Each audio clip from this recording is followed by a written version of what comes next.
जय श्री जगन्नाथ। देखंतु दुईटी most important update अच्छी।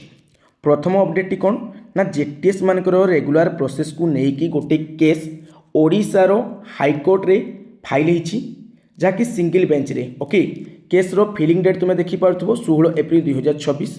तो केस टी कौन पाई फाइल होती, तार एक्चुअल जजमेंट हाईकोर्ट रु कौन आसीपे, सॉल्यूशन रो बाट कौन अच्छी से विषय में। आउ सेकेंड रे आम आलोचना करवा आमर जहाँकि भारत बर्षर मैक्सिमम टीचर वर्तमान सेंसस ड्यूटी करुछंती। सेमाने HLO आप रे सबू डाटा कौन करुछंती ना फिल करुछंती। डाटा फिल कला बेले किछि बाय मिस्टेक रे भूल कर देइछंती आउ डिलीट ऑप्शन कर देइछंती, जहा द्वारा लाइन नंबर आउ सेंसस हाउस नंबर कौन होइछि चेंज होइछि बा आगो को चली जाइछि। ओके, माने 0005 परे परे 0007 कि 8 ही 6 आसी ना, जहाँकि गोटे प्रोब्लेम। तो तार सॉल्यूशन कौन हो पारे। ओके, से विषय में देखंतु जेटीएस मानकर रेगुलर प्रोसेस को लेकिन जो केस टी फाइल होती कौन पाई फाइल होती तापर आज पेपर आर्टिकल रे डिटेल भाव में देछि। वरिष्ठ हो गले कनिष्ठ हाईकोर्ट रे मामला।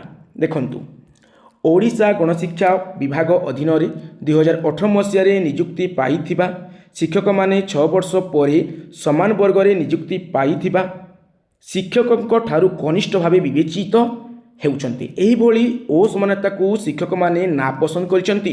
सूचना अनुसार 2016 मसीह शिक्षक नियुक्ति विज्ञापन बाहरी बेले मनोनीत शिक्षक माने 2018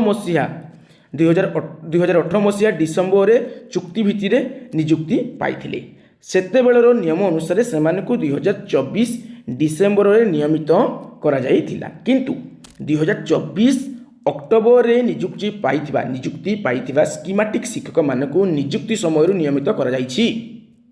एमितिरे समान वर्ग रे 6 वर्षर वरिष्ठ थिबा शिक्षक माने चाकरी रे कनिष्ठ हो जाइछंती। एणु सेमानक प्रति अन्याय होइथिबा अभियोग रे 2018 मसीहा फेज 2 रे नियुक्ति पाइथिबा पंचानन जेना, हिमाद्री शेखर रणा, देवाशीष सिंह, मृत्युंजय नायक प्रमुख हाईकोर्ट द्वारस्थ होती। तो पिला माने तुम जानीपाल जे एक्चुअल केस मैटर कौन ना 2016 मसीह वैकेंसी आसीथिला जेटीसी जूनियर टीचर कंट्राक्चुअल रो। ओके, तो से समय आमर कौन होता ना पोस्टिंग पाइथिले शिक्षक माने जहाँकि 2018 मसीह पोस्टिंग पाइथिले। ओके, तो से 2024 मसीहा डिसेम्बर आमर कौन ना रेगुलर होती, किंतु आम जो जेटीएस माने 2024 मसीह जहाँकि माने अक्टोबर मंथ में नियुक्ति पाइथिले। तो से कौन ना रेगुलर हो गले माने चाकरी कौन जो दिन जॉइन हेले सेटार रेगुलर से गणागला। ओके, तो से 1 ईयर नेशनल इंक्रीमेंट मिली।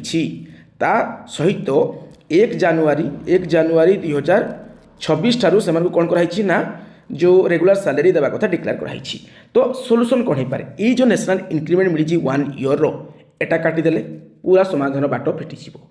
ओके, तो सेमाने आउ जो कौन ना 2018 मसीह जो टीचर माने अच्छी से माने आउ कनिष्ठ हेबेनी, से माने वरिष्ठ हो जिवे। ओके, सैलरी स्केल रे कौन ना किछि टंकार 500 कि 1000 फरक देखा जाई पारे, नाले किछि रहिबोनी। ओके, आ किछि भी हेबो नाही। जेटीएस माने रेगुलर हेबाटा सुनिश्चित। आ पिला माने एटा ही गुटे मात्र सॉल्यूशन जे 1 ईयर जो नेशनल इंक्रीमेंट मिली सेटा काटि दिया जाऊ, किंबा 2018 मसीह टीचर मानकु 6 वर्षर नेशनल इंक्रीमेंट दे दिया जाऊ।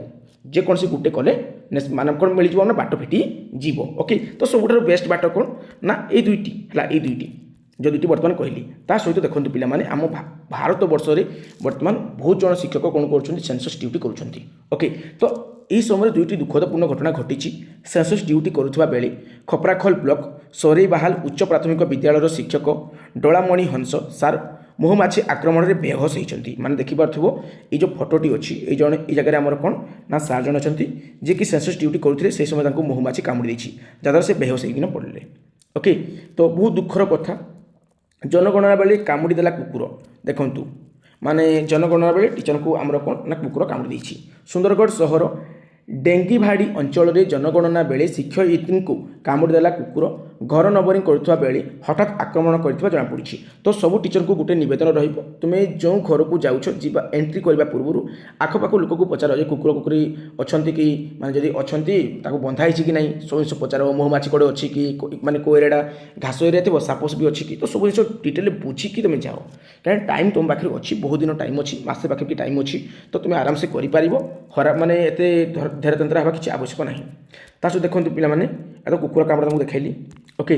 तो बर्तमान आसीगला पे गोटे इंपोर्टाट जिनिस जे सेंसस ड्यूटी बेले किसी टीचर आम मिस्टेक कर देछंती ओके मिस्टेक कर देछंती तो सेटा आमर कौन पुणी डिलीट कर देछंती जहाँद्वारा हाउस नंबरटा आमर कौन हो चेंज हो जाइए जो हाउस नंबरटा थरे जेनेट होता आउ थे आसी ना डिलीट होगा संपूर्ण रूप उड़ी जापर नेक्स्ट हाउस नंबर पलि आसी सपोज जो टीचर 0004 थिला हला एति हला एटा होची सेंसस हाउस नंबर ए नंबरटा कौन होइछि से डिलीट कर दिछंती एटा शो करूनी 0003 पर डायरेक्ट 0005 शो करुच्छी। तो से क्षेत्र से शिक्षक कौन करेंगे आउ लाइन नंबरटा मोर कौन होइछि ना जो लाइन नंबरटा जेनेरेट होता मन करा 4 रे होता माने जो लाइन नंबरटा जेनेरेट होता 004 मन कर लाइन नंबरटा जेनेरेट होता तो एटा आसबनी एटा पूरा डिलीट होपर नंबरटा आसीज 005 आसीज एमती आसी जाऊँगी। तो ये क्षेत्र में कौन असुविधा हम किसी असुविधा हेनी तुमको पुणी तुम कौन कर नेक्स्ट जो घर को जाऊँ से घर में पुणी CN मन कर तुम 6 नंबर को जाऊँ CN 6 है बिल्डिंग नंबर पकईदेली 6 तापर सेंसस हाउस नंबरटा जहाँ भी आसो है किसी भी आसू 0008 मनकर आसला तो तुम्हें सहीटा ही पकाओ किसी प्रोब्लेम हेबनी जे 0004 पर 0005 आउ आसला ना तो किसी वरीड हबार ना कारण यहाँ डिलीट हो तो तुम यहाँ आसूँ माने 0006 डायरेक्ट आसूँ तुम 7 आसूँ 0007 0008 आसूँ जोड़ा आसूँ से पकईकी चलो किसी प्रोब्लेम हेबनी किंतु गोटे जिन ध्यान रखब जे आउ आग को जमी मिस्टेक हे ना ओके।